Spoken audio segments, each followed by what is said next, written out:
هلا مثل ما بنعرف انه انت بتحبي التمثيل واشتغلتي على حالك وعملتي كورسات كتير. طيب شي مرة كنتي عم تحضري مسلسل وشفتي دور وتمنيتي انه بيوم من الايام انت تعملي هذا الدور، او شو الدور اللي انت مثلا بتتمني تعمليه عن جد؟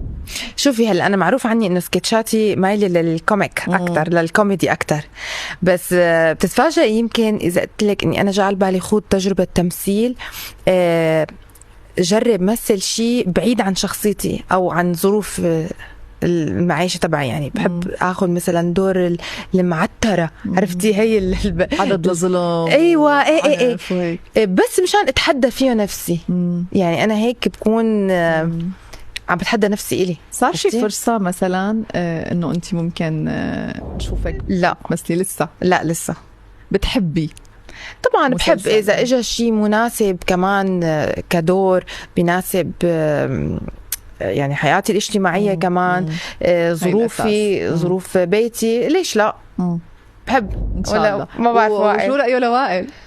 بتحب إنها هيك تدخل بهذا العالم؟ يعني أنت بدك تاخذ يعني بالاعتبار إنه جاوبت إنه يكون محترم الحياة الاجتماعية تبعها، ما في مشكلة.